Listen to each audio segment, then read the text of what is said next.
Probably this guy right here. This is the trailer for the game. Oh. Excuse me.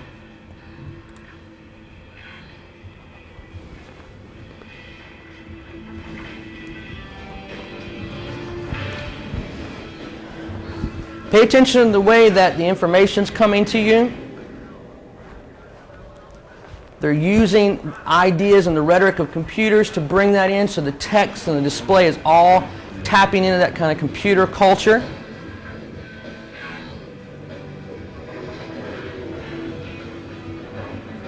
These are very positive roles that they're showing. These are leadership roles. There are rewards for such leadership.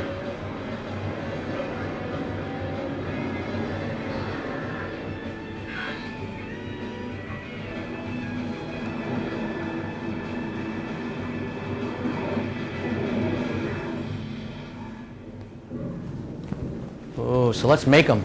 America's Army, Rise of the Soldier, the official U.S. Army game.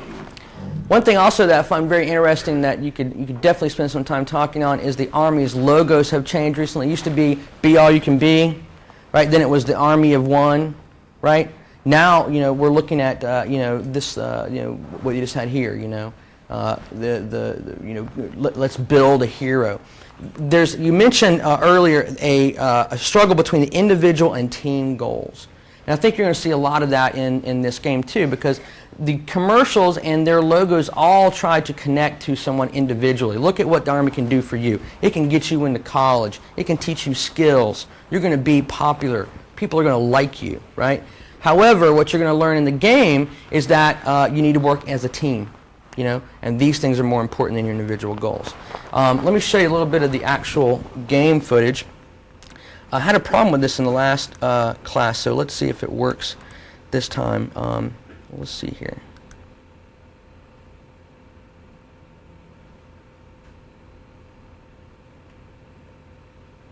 Yeah, it's freaking out here. Let's grab this real quick.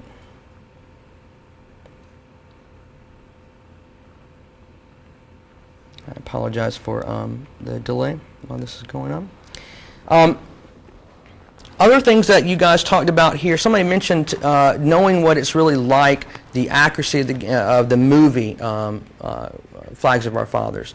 And I think you mentioned the loss. Was it you that mentioned the mothers and the loss? What I want you to look at when you look at the clips of this game is that there's going to be a lot of rhetoric that says this game is very much like what it is to be in the Army. Okay? So the idea of simulation and of accuracy is a real big part of computer games. They're always trying to be realistic, right? The sounds, the feelings, all that stuff. So they're going to tell you this is exactly what it's going to be like to be in the Army. In fact, their logic is that by playing this game and learning how it is to be in the Army, it's so close that you're actually going to want to do it in real life too.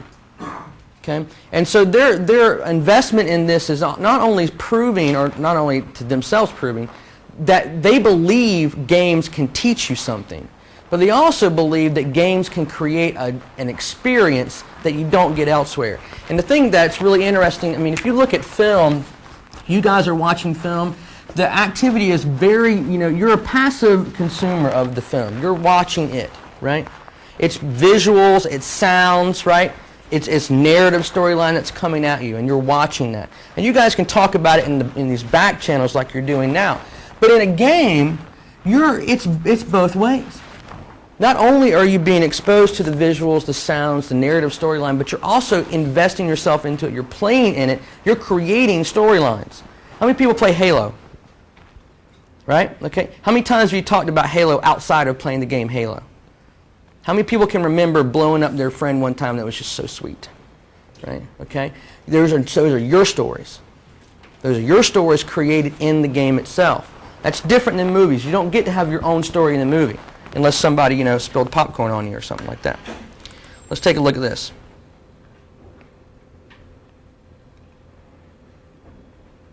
Rated T for teen. Oh, that's interesting too. We'll remember that.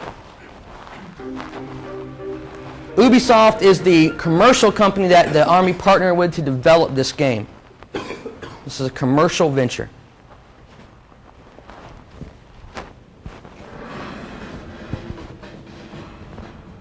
little jerky.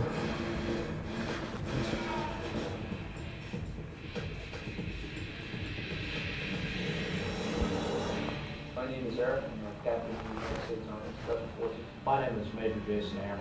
I'm going to talk to you about the role of the automatic rifleman. Excuse the jerkiness there. United States Army.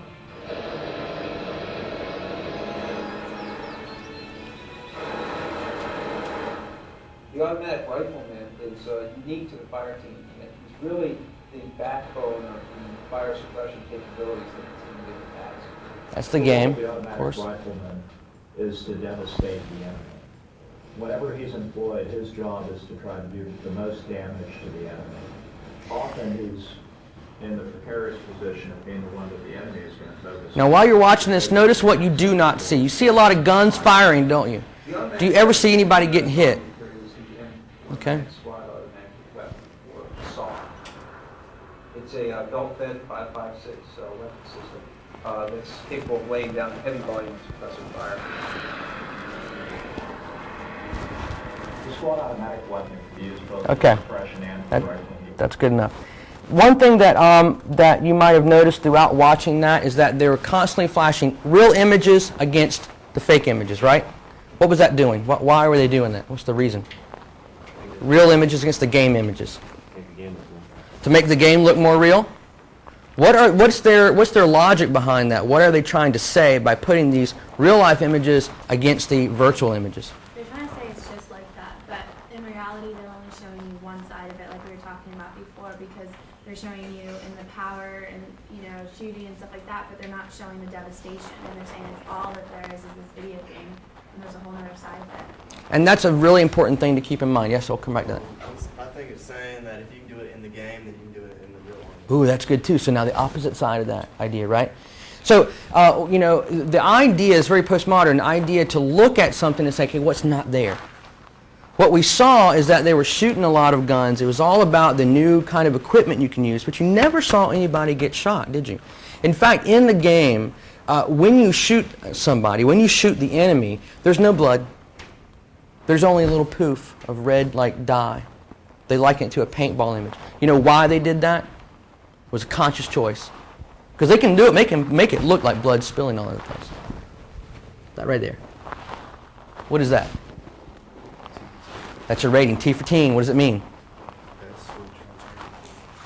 Trying to target teenagers. You're a parent, right? Mommy, Daddy, I want this game. Well, let me look. Okay, well, it's T for teen. Okay, that's fine. Okay, that right there, the fact they did not show blood, that got them under the line. America's Army, an Army game about killing other people, blowing things up, right? A military game. It's T for teen rating. Okay, so. And I also like this idea that saying putting these images close together says that it's the same thing, that you can do it here, you can do it there. And that's exactly the thing that they're trying to get people to think of. Now the reason that Greg asked me to come in this class is that you guys, your generation and your children are going to have to learn skills to think critically about this type of media that's coming up.